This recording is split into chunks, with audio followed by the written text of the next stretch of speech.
যাদের নামাজ পড়ার সময় দুনিয়াবি চিন্তা মনে আসে বা নামাজে অমনোযোগী তৈরি হয়, তারা ভিডিওটি শেষ পর্যন্ত দেখার অনুরোধ রইল। হযরত আলী রাদিয়াল্লাহু তাআলা আনহুর কাছে একজন ব্যক্তি এসেছে। তখন লোকটা বলল, হুজুর, আমার নামাজে মন বসে না। নামাজে দাঁড়ালে আমার দুনিয়াবি নানা চিন্তা আসে। হুজুর, আমার এই নামাজ কি আল্লাহ তাআলা কবুল করবেন? তখন হযরত আলী রাদিয়াল্লাহু তাআলা আনহা বলেছেন, না, তোমার নামাজ কবুল হবে না। তখন লোকটা মনে অনেক কষ্ট নিয়ে চলে যাচ্ছেন। এমন সময় রাসূল সাল্লাল্লাহু আলাইহি ওয়াসাল্লাম এসে হযরত আলী রাদিয়াল্লাহু তাআলা আনহুকে জিজ্ঞাসা করলেন, ইয়া আলী, আপনার কাছে লোকটা কেন এসেছিল?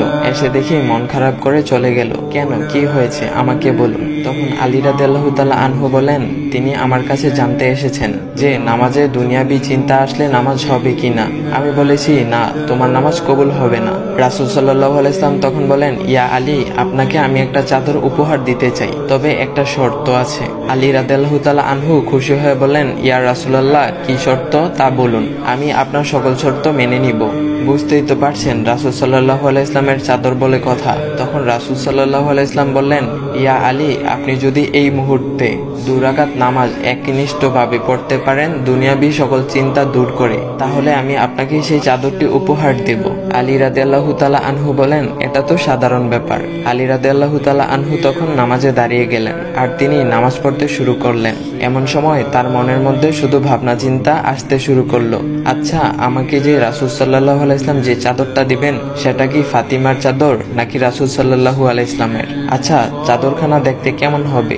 এই বিভিন্ন বিষয় নিয়ে ভাবতে লাগলেন। তিনি ভুলেই গেছেন যে দুনিয়াবি চিন্তা নামাজে আনতে রাসূল সাল্লাল্লাহু আলাইহি ওয়াসাল্লাম নিষেধ করেছেন। এর মধ্যে আলী রাদিয়াল্লাহু তাআলা আনহুর নামাজ পড়া শেষ। আলী রাদিয়াল্লাহু তাআলা নামাজ শেষ করে রাসূল সাল্লাল্লাহু আলাইহি ওয়াসাল্লামকে বলতেছেন, ইয়া রাসূলুল্লাহ, আমি আপনার শর্ত মেনেছি, এখন আমাকে চাদরখানা উপহার দেন। রাসূল সাল্লাল্লাহু আলাইহি ওয়াসাল্লাম বলেন, ইয়া আলী, আপনি কি একনিষ্ঠভাবে দুনিয়াবি চিন্তামুক্ত ছাড়া 2 রাকাত নামাজ পড়েছেন? তখন আলী রাদিয়াল্লাহু তাআলা আনহা মুচকি হেসে বললেন, না ইয়া রাসূলুল্লাহ, আমি আপনার চাদর নিয়ে অনেক কিছুই ভেবেছি। তখন রাসূল সাল্লাল্লাহু আলাইহি ওয়াসাল্লাম বলেন, ইয়া আলী, নামাজ তোমারও হয়েছে, আর তুমি যাকে নামাজ হবে না বলে ফতোয়া দিয়েছো, তার নামাজও আল্লাহ তাআলা কবুল করে নিয়েছেন। শোনো আলী, দুনিয়াবি চিন্তা দ্বারা নামাজ বাতিল হয় না, নামাজ মহান আল্লাহ তাআলা কবুল করে নেন।